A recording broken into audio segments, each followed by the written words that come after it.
আসসালামু আলাইকুম। আমি Mohammad Anwar, advocate Bangladesh supreme court. আমি মহামান্য সুপ্রিম কোর্টে এবং হাইকোর্টে নিয়মিত আইন প্র্যাকটিস করি। এখন আজকে আমি আপনাদেরকে জানাবো কোর্ট ম্যারেজ করলে আপনি কী কী সুবিধা পাবেন সেই বিষয়ে আমি আপনাদেরকে জানাই দিব। এখন তার আগে আমি বলি, আমার অ্যাডভোকেট আনোয়ার চ্যানেলে যারা সাবস্ক্রাইব করেছেন তাদেরকে অসংখ্য ধন্যবাদ।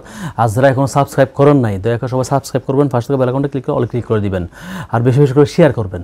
আর যারা আমার একটা অ্যাডভোকেট আনোয়ার চ্যানেল একটা ফেসবুক পেজ আছে, সেই অ্যাডভোকেট আনোয়ার চ্যানেলটা সবাই লাইক দিয়ে ফলো হবেন এবং বেশি বেশি শেয়ার করবেন। এখন মূল আলোচনায় আসি, কোর্ট ম্যারেজ করলে আপনারা কী কী সুবিধা ভোগ করতে পারবেন সেই বিষয়ে একটা ইন্টারেস্টিং বিষয়। আসলে কোর্ট ম্যারেজটা বাংলাদেশের মধ্যে একটা বিশাল একটা ইন্টারেস্টিং বিষয়, বিশেষ করে ইয়ং জেনারেশনের মধ্যে বেশি এটা প্রভাব পড়ে। সুবিধাটা কিন্তু অনেক দিক দিয়ে আছে কোর্ট ম্যারেজ করলে। বিশেষ করে যেহেতু আমি ঢাকায় থাকি, ঢাকায় এখানে যারা বসবাস করে তারা কিন্তু বাসাবাড়ির দিক দিয়ে কিন্তু মোটামুটি অত বেশি বড় বাসা কেউ অত বেশি হয়তো রাখতে পারে না। ম্যাক্সিমাম লোকে কিন্তু যে পরিমাণ বাসা দরকার ঠিক সে পরিমাণেই বাসা এরা ব্যবহার করে। এখন যদি একটা বিয়ের আয়োজন করতে চাইলে কিন্তু বিশাল একটা ঝামেলা করতে হয়, যে ঝামেলাটা অনেকে করতে চায় না। এই ক্ষেত্রে অনেকেই আমি দেখছি, ঢাকা শহরে অনেক বাড়িওয়ালারা দেখছি, অনেক বাসার যারা মানে ছেলে মেয়েকে বিয়ে করাইতেছে বাসা বাড়িতে ঝামেলা করতে চায় না, তারা কী করে, তখন ওই যে কোর্টে এসে কোর্ট ম্যারেজ করায়। তো কোর্ট ম্যারেজের মধ্যে আপনার সুবিধাটা কী কী? সুবিধাটা হচ্ছে, প্রথমত আমি ধর্মীয়ভাবে যদি বলি, একটা ছেলে একটা মেয়ে যদি প্রাপ্তবয়স্ক হয় তখন কিন্তু তাদের যে একটা স্বামী স্ত্রীর হিসাবে যে একটা মানে চাহিদা, সেটা অবশ্যই কোর্ট ম্যারেজের মাধ্যমে, বিয়ের মাধ্যমেই সেটা সম্ভব। এটা কোর্ট ম্যারেজ। এখন কিন্তু সে ছেলে মেয়ে দুজনে কিন্তু এস্টাবলিশ নয়, কিন্তু যে শারীরিক যে একটা চাহিদা সেটার জন্য কিন্তু অবশ্যই অনেকেই হয়তো বিপদে চলে যাচ্ছে, অনেকে হয়তো অবৈধ কাজ করতেছে, বিভিন্ন অপরাধে জড়িয়ে যাচ্ছে। তো যদি তারা এস্টাবলিশড হওয়া পর্যন্ত অপেক্ষা করে, তাহলে অনেক সময় 20-30 বছর, অনেক সময় 25-30 বছর, 35 বছর লাগে, অনেক সময় লেগে যায় এস্টাবলিশ হতে। কিন্তু তাদের যে একটা শারীরিক চাহিদা সেটার জন্য কিন্তু তারা বিভিন্ন অপকর্মে লিপ্ত হয়ে যায়। তো সেখান থেকে বাঁচার জন্য এখন যদি কোর্ট ম্যারেজটা করে কেউ জানবে না, গোপনে, তাহলে ধর্মীয়ভাবে কিন্তু যেভাবে রীতিনীতি আছে সেটা যদি মেনটেন করে, কেউ না জানিয়ে যদি কোর্ট ম্যারেজ করে, তাহলে তাদের যে একটা শারীরিক যেটা একটা চাহিদা সেটাও তারা ধর্মীয়ভাবে সব কিছু করতে পারতেছে, আর তারা অপরাধে গুনার দিকেও তারা যাচ্ছে না, বিভিন্ন অপকর্মে তারা লিপ্ত হচ্ছে না। আর যদি এখানে কোর্ট ম্যারেজ ব্যবস্থা না থাকতো তাহলে হয়তো তারা ফ্যামিলিগতভাবে হয়তো মানে এই মুহূর্তে তার অবস্থা মানে বিয়ে করার মতো অবস্থা নেই, তার এমন একটা চাকরি করে যে চাকরি দিয়ে হয়তো তার মানে বিয়ের যে একটা আয়োজন সেটা করার সুযোগ নেই, কিন্তু ফ্যামিলি সেটা মানতেছে না, আয়োজন ছাড়া মানে বড় আয়োজন ছাড়া তারা মানবো না, বিয়ে করাবো না। তো কিন্তু ছেলের যে একটা মানসিকভাবে যে একটা কষ্ট, সে শারীরিক যে একটা চাহিদা যে একটা কষ্ট, সেটা কিন্তু অবশ্যই মাথায় রাখতে হবে। ধর্মীয়ভাবে কিন্তু এটা আমাদের অবশ্যই মাথায় রাখতে হবে, যাতে একটা ছেলে অ্যাডাল্ট হওয়ার পরও, প্রাপ্তবয়স্ক হওয়ার পর, একটা ছেলে মেয়ে প্রাপ্তবয়স্ক হওয়ার পরও তারা বিয়ে করতে না পারলে তারা বিভিন্ন অপকর্মে জড়িয়ে পড়বে।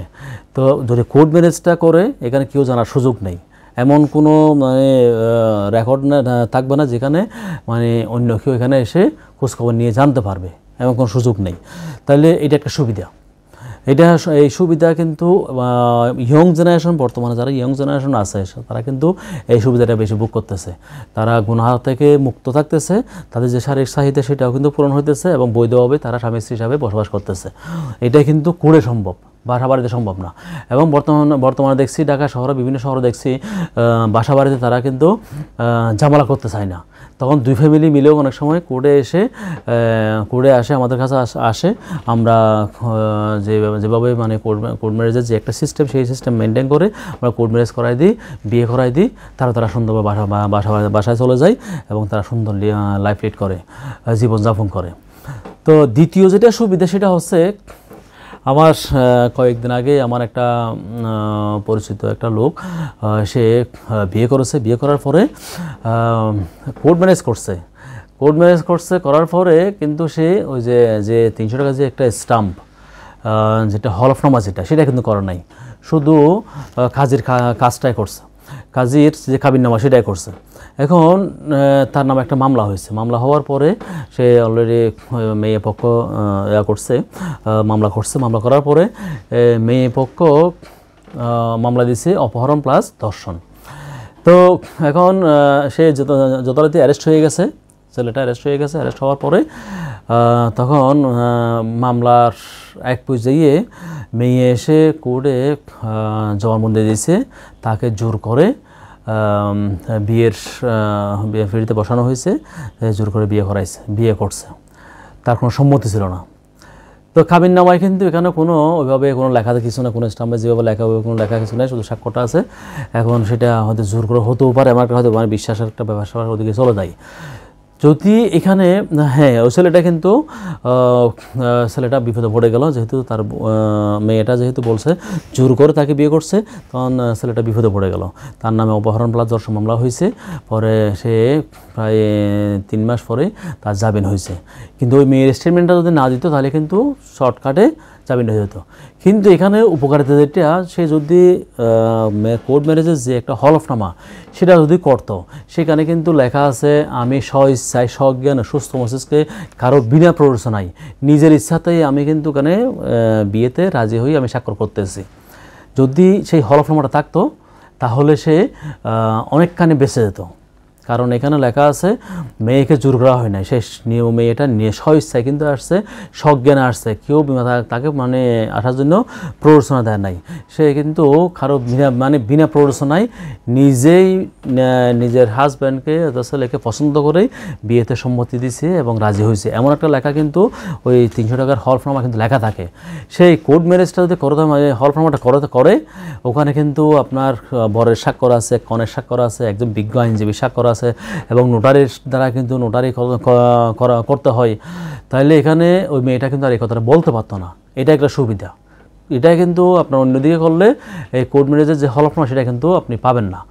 আর আমাদের কাছে আসলে আমরা কিন্তু সেটা হলফনামাটা দিতে পারবো, এবং সেটা সেই যে স্ব-ইচ্ছায় আসছে, সজ্ঞান আসছে, সুস্থ মস্তিষ্কে আসছে, কারো বিনা প্ররোচনা আসছে, সে কারো মানে কাউকে দ্বারা প্রভাবিত হয়ে এখানে আসে নাই, সে কিন্তু ওখানে স্টাম্পে স্বাক্ষর দিয়ে সে লিখে দিবে, মানে সে কারো দ্বারা কোনো প্রভাবিত হয়ে এখানে আসে নাই। তাহলে এটাই সুবিধা। তাইলে আমরা সুবিধা পাইলাম কোনটা? প্রথমত ধর্মীয়ভাবে কিন্তু আমাদের যে একটা শারীরিক চাহিদা, সেটা কিন্তু প্রাপ্তবয়স্ক ছেলে মেয়েদের কোর্ট ম্যারেজের মাধ্যমে এটা সম্ভব হয়। অনেকেই হয়তো মানে যে চাকরি করে অথবা তার যে একটা ইনকাম, সেই ইনকাম দিয়ে কিন্তু বিয়ে করার মতো সামর্থ্য ওই অবস্থায় নেই, অনেকটা যে একটা মানে যে খরচ সেটা দেওয়ার মতো অবস্থা নেই, কিন্তু তার শারীরিক চাহিদা মেটানোর জন্য হয়তো বিবাহ অনেক সময় খারাপ পথে চলে যায়। সেখান থেকে ধর্মীয়ভাবে তাকে ওই খারাপ কাজ, গুনাহ কাজ থেকে বাঁচানোর জন্য কোর্টে এসে যদি কেউ না জানার মতো বিয়ে করলে, তাহলে তার শারীরিক চাহিদা ঠিক থাকে, সে কোনো গুনার কাজও করলো না। এটা একটা সুবিধা। এখানে এসে কিন্তু আর কেউ খুঁজতেও পারবে না যে তারা বিয়ে করছে বিয়ে করে নাই। দ্বিতীয় সুবিধা হচ্ছে, যদি তার ডিডটা থাকে তাহলে সে যদি কোনো বিপদ আপদে পড়লে ডিডটা, মেয়েটা যে মানে স্ব-ইচ্ছায় আসছে, তো ছেলেটা যে স্ব-ইচ্ছায় আসছে সেটা কিন্তু ডিডে পরিষ্কার লেখা থাকে, আমি স্ব-ইচ্ছায় আসছি, সজ্ঞানে আসছি, সুস্থ আসছি, কারো বিনা প্ররোচনায় আসছি, এটা কিন্তু ওখানে পরিষ্কার লেখা থাকবে। তাহলে কিন্তু এটা একটা উপকারিতা, যেটা কিন্তু বাইরে করলে এটা পাবেন না। কোর্ট ম্যারেজের ক্ষেত্রে এটা সুবিধা। 3 নম্বর হচ্ছে, এখানে অনেকে চায় মানে তারা শুধু আত্মীয়স্বজন জানবে, না আত্মীয়স্বজন জানবে না, তারা নিজেরা জানবে, মা বাবা জানবে অথবা মা বাবা জানবে না, কিন্তু তারা নিজেরা গোপনে বিয়ে করবে। তো এখানে যদি তারা মনস্থির করে যে না তারা গোপনে বিয়ে করবে, তারা যখন এস্টাবলিশড হবে, তারা যখন মানে সামর্থ্যবান হবে, টাকা পয়সা যখন তাদের কাছে অ্যাভেলেবেল থাকবে, তখন তারা জানাবে মা বাবা অথবা আত্মীয়স্বজনকে, তো এলাকাবাসীকে তখন জানাবে। কিন্তু এখানে যদি আপনি না এসে অন্য কোথাও আসেন, তাহলে হয়তো এলাকাবাসী জানতে পারে। আর কোর্টের কাছে আসলে, কোর্টে যদি আসেন, তাহলে আমরা কিন্তু এখানে গোপন রাখি। এখানে কিন্তু অ্যানালগ সিস্টেমেই বিয়ে হয়। এখানে কারো পক্ষে সম্ভব না এখানে এসে মানে কোন বালাম বইয়ে কী নামে কীভাবে বিয়ে করছে এটা কিন্তু বের করার সুযোগ নেই। তো এখানে গোপন থাকবে। গোপন থাকার জন্য কিন্তু আপনার এখানে কোর্টে আসলে আপনি একদম সম্পূর্ণ সেভে থাকতেছেন। এলাকায় যদি করেন যে কোনোভাবে হয়তো প্রকাশ হয়ে গেল, কোর্টে এসে করলে কেউ কিন্তু এখানে আপনাকে মানে কেউ বুঝতেও পারবে না আপনি কোর্টে কোথায় বিয়ে করছেন, কীভাবে করছেন, কোথাও একদম সম্পূর্ণ গোপন থাকবে। এটাই আপনাদের সুবিধা। তাহলে এখন আমরা কীভাবে কাজটা করি, বিয়ের কাজটা কীভাবে করি? প্রথমত একটা ছেলে মেয়ে যখন আমাদের কাছে আসে, তখন তাদের সব কিছু ডকুমেন্টস নিয়ে আমরা একটা কাজীকে ডাকি। কাজীকে এখানে ডাকলে আমার চেম্বারে আসে, আসার পরে তাদের সব কিছু বিয়ের যে একটা ইসলামের রীতিনীতি সব কিছু মেনটেন করে তারা বিয়েটা পড়াই দেয়। কাজী বিয়েটা পড়ায় দেওয়ার পরে আমরা একটা হলফনামা দিই, 300 টাকা স্টাম্পের হলফনামা। সেই হলফনামা যাতে কেউ একজন অপরজনকে অস্বীকার করতে না পারে, যেমন কেউ জোর করে নিয়ে আসছে এই কথাটা বলতে না পারে, ওখানে পরিষ্কার লেখা থাকে মানে আমি স্বইচ্ছায় সজ্ঞানে সুস্থ মস্তিষ্কে কারো বিনা প্ররোচনায় নিজের ইচ্ছাতে আমি বিয়ে করতে আসছি, এটা কিন্তু পরিষ্কার লেখা থাকে। এই ধরনের একটা হলফনামা রেডি করে দিই। তো রেডি করে দেওয়ার পরে ইসলামিক শরীর মোতাবেক কাজী দ্বারা বিয়ে করাই দিই, আবার একটা আমরা হলফনামা দিয়ে দিই। দেওয়ার পরে তারা সুন্দরভাবে চলে যায়, তাদের মতো করে তারা সুন্দর করে লাইফ লিড করে, জীবনযাপন করে, তাদের কোনো সমস্যা হয় না। এটাই কিন্তু কোর্ট ম্যারেজের উপকারিতা। তো আশা করি আপনারা সবাই বুঝতে পারছেন। যদি এইসব বিষয়ে কোর্ট ম্যারেজের বিষয়ে যদি কারো কোনো হেল্প প্রয়োজন হয়, কোনো সহযোগিতা প্রয়োজন হয়, আমাকে নিচে আমার স্ক্রিনে আমার মোবাইল নাম্বার দেওয়া আছে, অবশ্যই ফোন দিবেন, আমি আপনাদেরকে সহযোগিতা করব। আইনগত যে কোনো বিষয়ে আমাকে যদি ফোন দেন আমি আপনাদের সহযোগিতা করব। আমি যেহেতু একজন মহামান্য হাইকোর্টের, মহামান্য সুপ্রিম কোর্টের আইনজীবী, অ্যাডভোকেট, যদি হাইকোর্ট সংক্রান্ত কোনো সমস্যা হইলে যে কোনো মামলা বিষয়ে আমাকে ফোন করতে পারেন, আমি আপনাদেরকে সহযোগিতা করব। আর কোর্ট ম্যারেজ সংক্রান্ত যদি কোনো সমস্যা হলে আপনারা আমাকে ফোন দিবেন, আমি আপনাদেরকে সহযোগিতা করব। তো আশা করি আপনারা বুঝতে পারছেন কী সুবিধা আছে। তো সেই সুবিধা বুক করতে চাইলে আমাদের কোর্ট ম্যারেজ করার জন্য যদি কারো প্রয়োজন হয়, আমার চেম্বারে আসার প্রয়োজন হয়, তাহলে আমাকে ফোন দিবেন, আমি আপনার সহায়তা করব। তো আজকে এই পর্যন্তই। আর আমার অ্যাডভোকেট আনোয়ার চ্যানেলে যারা সাবস্ক্রাইব করেছেন তাদেরকে অসংখ্য ধন্যবাদ।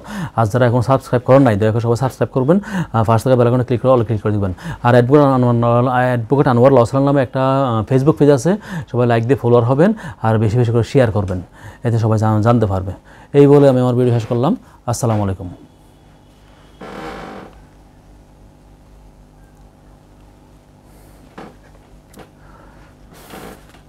সুপ্রিয় দর্শক, আসসালামু আলাইকুম। আমি Mohammad Anwar, advocate, Bangla supreme court. আমরা বিভিন্ন সময় দেখি কোর্ট ম্যারেজের কোনো ভিত্তি নেই, কোর্ট ম্যারেজ সম্পূর্ণ এটা আইনের ভিত্তিহীন একটা জায়গা, এমন একটা অনেকেই দেখি। আসলে যেই লোকটা বলছে সে হয়তো কোর্ট ম্যারেজ সম্পর্কে হয়তো অত বেশি জানে না, বিদায় এই কথাটা বলে। কোর্ট ম্যারেজ অবশ্য বৈধতা আছে, এখানে ইলিগাল কিচ্ছু নাই। এখানে প্রথমে কেউ যদি অ্যাডাল্ট প্রাপ্তবয়স্ক কোনো ছেলে মেয়ে আমাদের সাথে যোগাযোগ করে, আমাদের চেম্বারে আসে, তখন আমরা প্রথমে কী করি, বিশেষ করে আমি যেটা করি সেটা হচ্ছে আমার চেম্বারে যদি আসে তখন আমি একটা কাজীকে ফোন করে আমার চেম্বারে নিয়ে আসি। আনার পরে ওই কাজ হিসাবে সব ডকুমেন্টস নিয়ে একটা কাবিননামার বালাম বইয়ে নাম ঠিকানা সব কিছু লিখে ওনার স্বাক্ষর নিয়ে টিপসই সব কিছু নিয়ে ইসলামী রীতিনীতি অনুযায়ী যেভাবে বিয়ে করা সেভাবে বিয়ে পড়াই দিই। আমার চেম্বারে এসে কাজী সাহেবকে দিয়ে বিয়ে পড়াই দিই। তারপরে আমরা 300 টাকার স্টাম্পে একটা হলফনামা দিই, যাতে কেউ কাউকে অস্বীকার করতে না পারে, কেউ জোর করে নিয়ে আসছে এই ধরনের কথা বলতে না পারে।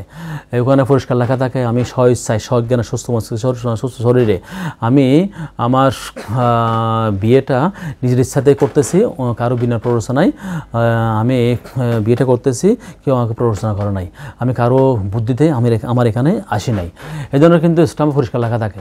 এখানে যদি এটা লেখা থাকে তাহলে পরবর্তীতে কেউ কোনো অস্বীকার করার সুযোগ থাকবে না। যদি কেউ বলে যে আমাকে জোর করে নিয়ে আসছে, এখানে এটা বলার সুযোগ নেই, যদি স্টাম্পে লেখা থাকে। তাহলে এখানে কেন এটা ইলিগাল হতে যাবে, কেন এটা কোর্ট ম্যারেজ ইলিগাল হতে যাবে? যেই বলতেছে কোর্ট ম্যারেজের কোনো ভিত্তি নেই, সে কিন্তু আসলে কোর্ট ম্যারেজ সম্পর্কে কোনো জ্ঞানই নেই তার। তবে হ্যাঁ, এখানে যদি আপনারা একটা কাজ যদি শুধু কোর্ট ম্যারেজ বলতে যে একটা হলফনামা, যেটা 300 টাকা স্টাম্পে যে একটা হলফনামা, যদি সেটাই করেন তাহলে কিন্তু এটাকে ইলিগাল হবে। কারণ এখানে কাজী দিয়েও কিন্তু এখানে বিয়ে করাতে হয়।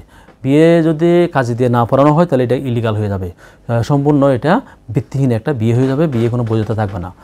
তবে হ্যাঁ, আমরা যেটা করি সেটা অবশ্য বৈধতা আছে। প্রথমে কাজী দিয়ে আমরা বিয়ে পড়াই, তারপর আমার কাজী আমার চেম্বারে ডেকে নিয়ে আসি, আমার এখানে কাজী দিয়ে বিয়ে পড়াই, আবার এদিকে 300 টাকা হলফনামাও দিই। তাহলে এটা কিন্তু ইলিগালের কোনো সুযোগ নেই, এখানে অবাস্তবের কোনো সুযোগ নেই, এখানে ভুয়া কোনো কিছু সুযোগ নেই, এখানে সম্পূর্ণ লিগাল রাইট এবং সম্পূর্ণভাবে এটা বৈধতা আছে। তো আশা করি আপনারা বুঝতে পারছেন। যদি শুধুমাত্র হলফনামা করেন তাহলে অবশ্যই সেটা বৈধতা থাকবে না। আর যদি কাজী সহ করেন বিয়ে, কাজী বিয়ে করা দিবে আর দিকে হলফনামা দিলে তা সম্পূর্ণ বিয়ে বৈধ, এখানে অবৈধের কিচ্ছু নেই। এই বিয়ে সংক্রান্ত যদি কারো যদি কোনো প্রশ্ন থেকে থাকে আমাকে আপনারা ফোন দিতে পারেন। আমি আমার নাম্বারে স্ক্রিনে দিছি, ওই স্ক্রিন নাম্বারে আমাকে ফোন দিতে পারেন, আমি আপনার সহায়তা করব। আর যদি আমাকে দিয়ে কি যদি মানে বিয়ে সংক্রান্ত কোনো কাজ করাতে চান তাহলে আমার নাম্বারে ফোন দিতে পারেন, আমার চেম্বারে আপনারা আসতে পারেন, এসে বিয়ের কাজ সম্পন্ন করার সুযোগ আছে, আপনারা করতে পারেন। আর আমি যেহেতু বাংলা সুপ্রিম কোর্টের একজন নিয়মিত আইনজীবী, যদি হাইকোর্টের কারো কোনো সমস্যা থেকে থাকে, কোনো মামলা সংক্রান্ত কোনো সমস্যা থেকে থাকে, যে কোনো মামলা সংক্রান্ত যদি কোনো সমস্যা থেকে থাকে আমাকে আমার স্ক্রিনে নাম্বার দেওয়া আছে, সেই নাম্বারে ফোন দিবেন, আমি আপনার সহায়তা করব। তো আমি আর দীর্ঘায়িত করলাম না, আপনারা সবাই ভালো থাকুন, সুস্থ থাকুন, নিরাপদ থাকুন। আসসালামু আলাইকুম।